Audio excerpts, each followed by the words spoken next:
Reason അത് തന്നെയാണ്. Okay, പിന്നെ ഇപ്പോൾ കർണാടക ഗവൺമെൻറ് അത് അവരുടെ സപ്പോർട്ടോട് കൂടി ഈ ഒരു മൈസൂർ ദസറ നടന്നു പോകുന്നതിന് മാത്രം.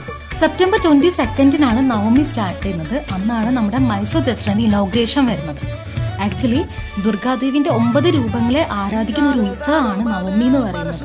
അങ്ങനെ ഈ ഒരു നവമീന്റെ ലാസ്റ്റ് ഡേ നമ്മൾ വിജയദശമി, അതിൽ പറയുന്നത് ദുർഗാദേവി മഹിഷാസുരനെ കീഴടക്കിയുള്ള ദിനം എന്നാണ് പറയുന്നത്. അന്നാണ് നമ്മൾ ദസറ ആയിട്ട് ആഘോഷിച്ചു വരുന്നത്. ഓക്കെ, എന്നുവെച്ചാൽ പൊതുവെ പറയുന്നത് നന്മ തിന്മയെ കീഴടക്കിയ ദിനം എന്നാണ്.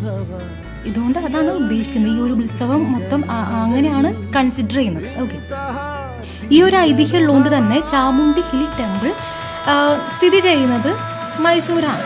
അതുകൊണ്ടൊക്കെയാണ് ഈ ഒരു മൈസൂർ ദസറ അല്ലെങ്കിൽ നമ്മുടെ ദസറ വന്നിട്ട് മൈസൂർ ആഘോഷിച്ചു പോരാനുള്ള റീസൺ. സോ നമ്മുടെ ദസറയിലെ മെയിൻ അട്രാക്ഷൻ